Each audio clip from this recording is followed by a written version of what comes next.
Hello viewers, welcome to AK Info in Tamil. இன்னைக்கு நம்முடைய சேனல்ல என்ன இன்ஃபர்மேஷனை பத்தி பார்க்க போறோம்னா டிஎன் ரிஜிஸ்டர் ஆபீஸ்ல இருக்கக்கூடிய வில்லங்க சான்றிதழ்னு சொல்லுவாங்க, ஈசி சொல்லுவாங்க. அந்த ஈசி வில்லங்க சான்றிதழை வந்து நம்மளுடைய லேண்டுக்கு எப்படி எடுக்கிறது, அதாவது உங்களுடைய டாக்குமெண்ட் இருக்குன்னா டாக்குமெண்ட் நம்பரை வச்சு எப்படி எடுக்கிறது, அதே மாதிரி சர்வே நம்பரை வச்சு எப்படி எடுக்கிறதுன்னு சொல்லி நம்ம பார்க்க போகிறோம். அதுக்கு முன்னால் நம்ம சேனலை சப்ஸ்கிரைப் பண்ணாட்டாலும் மறக்காமல் சப்ஸ்கிரைப் பண்ணிக்கோங்க. இதுபோல் டிஎன் ரிஜிஸ்ட்ரேஷனில் இருக்கக்கூடிய சான்றிதழில் சம்மந்தமாக நிறைய நம்ம பார்க்க போகிறோம் வரக்கூடிய நாட்களில். பட்டா, சிட்டா, அதுக்கப்புறம் வந்து மேரேஜ் சர்டிஃபிகேட்னு சொல்லிட்டு நம்ம ரிஜிஸ்டர் ஆஃபீஸ் சம்மந்தமாக உள்ள நிறைய சான்றிதழ் வந்து நம்ம பார்க்க போகிறோம். அதுக்காண்டி சப்ஸ்கிரைப் பண்ணிக்கோங்க. இப்போ வாங்க வீடியோக்குள்ளே போகலாம். இப்போ பார்த்தீங்கன்னா இந்த வெப்சைட்கான லிங்கை வந்து நான் டிஸ்கிரிப்ஷனில் கொடுத்துறேன், சரிங்களா. இது வந்து tnrecentgovernment.in சொல்லுவாங்க, சரிங்களா. இந்த வெப்சைட்டில் வந்து நம்ம லாகின் ஐடி கிரியேட் பண்ணணும்னு கேட்டிங்கன்னா லாகின் ஐடிலாம் கிரியேட் பண்ண வேண்டிய அவசியம் எதுவுமே இல்லை, சரிங்களா. டேரெக்டாக நீங்கள் வந்து அந்த ஈஸியை நீங்கள் வந்து இது பண்ணிக்கலாம். இதில் நீங்கள் மேலே டாப்பில் பார்த்தீங்கன்னா தமிழ் வெர்ஷன் வேணால் தமிழ் வச்சுக்கலாம், இல்லை இங்கிலீஷ் வெர்ஷன் வேணாலும் இங்கிலீஷ் வச்சுக்கலாம். அதை நீங்கள் என்ன பண்ணிக்கலாம், மாற்றிக்கலாம், சரிங்களா. இதில் பார்த்தீங்கன்னா இ சர்வீஸ் அப்படின்னு சொல்லிட்டு இருக்கும். இந்த இ சர்வீஸில் பார்த்தீங்கன்னா ஈஸின்னு இருக்கும். ஈஸி சர்டிஃபிகேட்டை வந்து நம்ம வில்லங்க சான்றிதழுக்கு பார்க்க போகிறோம். இதை கிளிக் பண்ணிங்கன்னா முதல்ல ரெண்டு விதமாக இதை நம்ம எடுத்துக்கலாம். ஒன்று வந்து உங்களோட டாக்குமெண்ட் இருக்குது, உங்களுடைய நேம் மட்டும் தான் இருக்கும். டாக்குமெண்ட்டை வச்சு அந்த நம்ம ரிஜிஸ்டர் பண்ணியிருப்பாங்களா, ரிஜிஸ்டர் ஆஃபீஸோடைய நம்பர் கீழே கொடுத்துருப்பாங்க, சரிங்களா. 19 20 இல்லை 22 30 இல்லை 4 நம்பர் 6 நம்பர் கொடுத்துருப்பாங்க. அப்படி நீங்கள் சர்ச் பண்ணுறா இருந்தால் டாக்குமெண்ட் வைஸ் சர்ச் பண்ணணும். இல்லை எனக்கு டாக்குமெண்ட் வைஸ் வேண்டாம், எனக்கு நான் சர்வே நம்பர் இருக்குது, இந்த சர்வே நம்பர் வச்சு இது வரைக்கும் யாரெல்லாம் யூஸ் பண்ணிட்டு இருக்காங்க, இந்த லேண்ட் வந்து எத்தனை பேருக்கு வந்து கை மாறி இருக்குது, அதாவது யாரெல்லாம் வாங்கியிருக்காங்க, யாருக்கு விற்றுருக்காங்க அப்படின்னு சொல்லிட்டு ஒரு 10 வருஷம் டீட்டெயில் வேணும், இல்லை 5 வருஷம் டீட்டெயில் வேணும், இல்லை 1 வருஷம் டீட்டெயில் வேணும்னு சொல்லிட்டு நீங்கள் பார்க்க நினச்சிங்கன்னா அப்படியும் பார்த்துக்கலாம். அப்படி இல்லை எனக்கு இந்த பர்டிகுலராக அந்த டாக்குமெண்ட் இருக்குது, அந்த நம்பர் இருக்குது, எனக்கு அந்த ஒரு ஆளுடைய நேம் இப்போ கடைசியாக யார் இருக்காங்களோ அவங்களுடைய ரிஜிஸ்ட்ரேஷனுடைய நம்பரை வச்சு எனக்கு பார்க்கணுனாலும் பார்த்துக்கலாம், சரிங்களா. இப்போ நம்ம ஃபஸ்ட்டு பார்க்க போகிற என்னென்னு பார்த்தீங்கன்னா டாக்குமெண்ட் வைஸ் அப்படின்னு சொல்லிட்டு ஒரு ஆப்ஷன் கொடுத்துருக்காங்கல்ல. இதில் வந்து ரிஜிஸ்டர் ஆஃபீஸ் வந்து என்ன ரிஜிஸ்டர் ஆஃபீஸ் நீங்கள் கொடுத்தீங்களோ, இப்போ வந்து ஒவ்வொரு டிஸ்ட்ரிக்டில் ஒவ்வொரு என்னென்ன இருக்குதோ, அதாவது ரிஜிஸ்டர் ஆஃபீஸ் என்ன இருக்குதோ அதை வந்து கொடுத்துருப்பாங்க. நீங்கள் வந்து என்ன ரிஜிஸ்டர் ஆஃபீஸோடைய நேம் என்ன நேம்னு சொல்லி பார்த்துக்கோங்க. அந்த நேமை நீங்கள் கிளிக் பண்ணிங்கன்னா, அதாவது அந்த நேமை டைப் பண்ணிங்கனாலே வந்துடும், சரிங்களா. அந்த நேமில் இருக்கக்கூடிய எல்லாமே காட்டும். அதில் நீங்கள் எதை ரிஜிஸ்டர் பண்ணியிருக்கீங்க அதை மட்டும் நீங்கள் பண்ணிக்கோங்க. இப்போ நான் எங்கள் ஊரில் இருக்கக்கூடிய ஒரு ரிஜிஸ்டர் ஆஃபீஸ் நம்பர் ரிஜிஸ்டர் கொடுத்துக்கிறேன். அது போக வந்து டாக்குமெண்ட்டில் வந்து பார்த்தீங்கன்னா உங்கள் பத்திரத்தில் கீழே கொடுத்துருப்பாங்க, இல்லை டாப்பில் கொடுத்துருப்பாங்க, இல்லை பின்னால் கொடுத்துருப்பாங்க, ஒரு நம்பர் கொடுத்துருப்பாங்க, சரிங்களா. ஸோ 4 நம்பர் அந்த மாதிரி கொடுத்துருப்பாங்க, அந்த நம்பர்.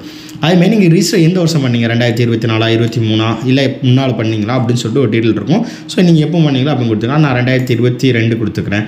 ஸோ அதேமாதிரி டாக்குமெண்ட் வந்து நீங்கள் வந்து டைப்னு ஒன்று கேட்கும், ரெகுலர் டாக்குமெண்ட்டே கொடுங்க, சரிங்களா. உங்களோடது ரெகுலர் டாக்குமெண்ட்டாக இருந்தால் ரெகுலர் டாக்குமெண்ட்டே கொடுத்துக்கோங்க. இல்லை நீங்கள் கோர்ட் ஆர்டர் மாதிரி எடுக்க போகிறீங்கன்னா நீங்கள் கோர்ட் ஆர்டர் நம்பர் வச்சு நீங்கள் கோர்ட் ஆர்டர் காப்பின்னு சொல்லி கொடுக்குற மாதிரி இருக்கும். நம்ம வந்து ரெகுலர் டாக்குமெண்ட்டே கொடுப்போம். அதுக்கப்புறம் கேப்சா வந்து அதில் என்ன இருக்கோ அதை நீங்கள் கொடுக்குற மாதிரி இருக்கும், சரிங்களா. ஸோ இதில் நீங்கள் கொடுக்கக்கூடிய ரிஜிஸ்டர் ஆஃபீஸ் கரெக்டானு பார்த்துக்கோங்க, டேட்டா நம்பர் கரெக்டாக பார்த்துக்கோங்க, இயர் கரெக்டாக பார்த்துட்டு ரெகுலர் கொடுத்துட்டு கேப்சாவுமே கரெக்டாக இருக்கான்னு பார்த்துட்டு நீங்கள் சர்ச் கொடுங்க. சர்ச் கொடுத்ததுக்கப்புறம் பார்த்தீங்கன்னா அந்த இதுக்கான டீட்டெயில்ஸ் வந்து வரும். அதுக்கப்புறம் இந்த இடத்துல பார்த்தீங்கன்னா கிளிக் த டவுன்லோட் இருக்கும், டவுன்லோட் ஆகும், சரிங்களா. ஸோ இந்த மாதிரி உங்களுக்கு டாப்பில் டவுன்லோட் ஆகிருக்கும். இப்படி பண்ணிங்கன்னா அந்த இதுக்கான ஈஸி, அதாவது உங்கள் நேமுக்கு டாக்குமெண்ட்டை வச்சு மட்டும் எடுக்கக்கூடிய ஈஸி வந்து நம்ம வில்லங்க சான்றிதழ் வந்து பார்த்துக்கலாம்.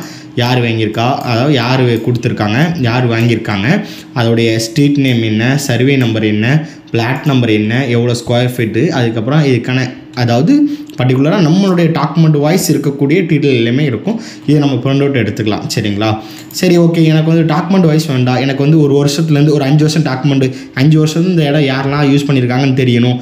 அதுமாரி எனக்கு சர்வே நம்பர் வச்சு இந்த சர்வே நம்பருக்கு எதெல்லாம் இருக்குதுன்னு சொல்லி பார்க்கணும் அப்படின்னு நினச்சிங்கன்னா நீங்கள் வந்து ஃபஸ்ட்டு இருக்கக்கூடிய ஆப்ஷன், அதாவது சோன் இருக்குல்ல, சோனில் இந்த சோன் வந்து என்ன சோன், நீங்கள் திருநெல்வேலினா திருநெல்வேலி கொடுத்துருக்காங்க, என்ன டிஸ்ட்ரிக்கோ அந்த டிஸ்ட்ரிக்கை கொடுக்குற மாதிரி இருக்கும். சோன் ஃபுல்லாமே இதாக இருக்குது, இங்கே தான் ரிஜிஸ்டர் ஆஃபீஸ் இருக்கும். ஸோ அதுக்கப்புறம் வந்து உங்களோட டிஸ்ட்ரிக்டில் எங்கே அப்படின்னு சொல்லிட்டு கொடுங்க. ஸோ நீங்கள் எங்கே ரிஜிஸ்டர் ஆஃபீஸ் எங்கே இருக்குது, அந்த டிஸ்ட்ரிக்டில் ரிஜிஸ்டர் ஆஃபீஸ் எங்கே இருக்குதுன்னு சொல்லிட்டு கொடுக்குற மாதிரி வரும். அடுத்து பார்த்தீங்கன்னா டேட், நான் ஒரு 5 வருஷம் டேட் வேணுமா, 10 வருஷம் நமக்கு டாக்குமெண்ட் வேணுமா அப்படின்னு சொல்லிட்டு நம்ம ஒரு கால்குலேஷன் வச்சுட்டு அதன் அடிப்படையில் நம்ம சர்ச் பண்ணுற மாதிரி இருக்கும். இப்போ உதாரணத்துக்கு எனக்கு 2020 இப்போ வரைக்கும் வேணும் அப்படின்னு சொல்லிட்டுருக்குன்னா 2020 May 1 எனக்கு வந்து இந்த May 1 வரைக்கும் வேணும் அப்படின்னு சொல்லி ஒரு 4 வருஷம் டாக்குமெண்ட்டு நான் வந்து எடுத்துக்கணும் அப்படின்னு நினச்சிக்கோங்க. அப்போ வில்லேஜ் நீங்கள் கொடுக்குற மாதிரி வரும், சரிங்களா. என்ன வில்லேஜோ அந்த வில்லேஜை நீங்கள் கொடுத்துக்கோங்க. இப்போ நான் சொன்ன நீங்கள் வருஷம் கொடுத்துட்டீங்க, இந்த வருஷத்துக்குள்ளே இருக்கக்கூடிய அந்த சர்வே நம்பர், இந்த சர்வே நம்பரை பார்த்தீங்கன்னா எப்படி கொடுக்கணும்னா உதாரணத்துக்கு ஸ்லாஷ் இருக்குன்னு வைங்களேன், அதாவது 20/1 இருக்குது உங்களோட சர்வே நம்பர் வைங்களேன். 20 அந்த வந்து சர்வே நம்பரில் கொடுங்க. அந்த சப்டிவிஷன் நம்பர் இருக்குல்ல, அதை டிவைடர் மாதிரி போட்டு கீழே போடுவாங்களா, அந்த நம்பருங்க கொடுங்க. சரிங்களா? உதாரணத்துக்கு 20/1 இருக்குன்னா இப்படி கொடுக்காதீங்க. 20/4 இருக்குது, இல்லை 1 இருக்குன்னா அப்படி கொடுக்காதீங்க. இங்கே 20 கொடுங்க, இந்த இடத்துல வந்து 4 கொடுங்க. சரிங்களா? அந்த மாதிரி கொடுத்துக்கோங்க, ஆட் பண்ணிக்கோங்க. இல்லை வேறு 2 சர்வே நம்பர் இருக்குது அப்படின்னா 2-3 சர்வே நம்பர் இருக்கும் பட்சத்தில் இந்த மாதிரி நீங்கள் ஆட் பண்ணிக்கலாம். சரிங்களா? இன்னொன்று வந்து ஆட் பண்ணிக்கலாம், ஆட் பண்ணுறா இருந்துச்சுன்னா. ஸோ அடுத்து பார்த்தீங்கன்னா கேப்சா, மறுபடியுமே வந்து நீங்கள் கேப்சாவை கொடுக்குற மாதிரி இருக்கும். கேப்சா என்ன இருக்கோ அதை கரெக்டாக கொடுத்துக்கோங்க. அப்படின்னா தான் அந்த டாக்குமெண்ட் வந்து வியூ ஆகும். இதுவுமே வந்து நீங்கள் ஒரு பர்டிகுலராக ஒரு சில டைம்லாம் எடுக்கிற மாதிரி இருக்கும். அதுக்கப்புறம் மெயிலுக்கு தான் அவங்க சென்ட் பண்ணுவாங்க. ஸோ சர்ச் பண்ணிங்கன்னா இந்த டிவிஷனில் இந்த நம்பர் இருந்துச்சுன்னா அதுக்கான டீட்டெயில்ஸ் வந்து நமக்கு வர ஆரம்பிச்சிடும். இப்போ பார்த்தீங்கன்னா இதுவுமே வர ஆரம்பிச்சிருச்சு. இப்போ பாருங்கள், நான் கொடுத்த சர்வே நம்பருக்கு, அந்த சர்வே நம்பருக்கு பார்த்தீங்கன்னா இது வரைக்கும் ஒரே ஒரு ரிஜிஸ்டர் மட்டும் தான் ஆகிருக்கு. சரிங்களா? இத்தனை வருஷத்தில் அந்த சர்வே நம்பருக்கு ஒன்றே ஒன்று மட்டும் தான் இருக்குது. அந்த இதில் இருக்கும் பட்சத்தில் உங்களுக்கு அந்த சர்வே நம்பர் கரெக்டாக இருக்கும் பட்சத்தில் அந்த சர்வே நம்பரில் வந்து எத்தனை பேர் வாங்கியிருக்காங்க, எத்தனை பேர் விற்றுருக்காங்கன்னு சொல்லிட்டு ஃபுல் டீட்டெயிலுமே வந்து இந்த மாதிரி உங்களுக்கு டவுன்லோட் ஆயிரும். சரிங்களா?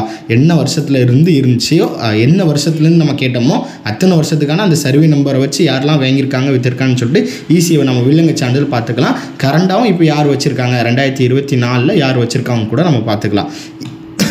ஈஸி எடுக்கிறது பார்த்தீங்கன்னா இதுதான். உங்களுக்கு சொந்தமான இடத்துல வில்லங்க இருக்கான்னு சொல்லி பார்க்கக்கூடிய சேனல் இதுதான். வரக்கூடிய நாட்களில் வந்து இதே போன்று திருமண விஷயமாக இருக்கட்டும், இல்லை பட்டா சிட்டா, இந்த மாதிரி வீடியோக்களை நம்ம வந்து தொடர்ச்சியாக பார்க்க போகிறோம். அதுக்கு நம்ம சேனலை நீங்கள் மறக்காமல் சப்ஸ்கிரைப் பண்ணி சப்போர்ட் பண்ணுங்கள். இந்த வீடியோ பிடிச்சினா லைக் பண்ணிக்கோங்க. தேங்க்ஸ் ஃபார் வாட்சிங்.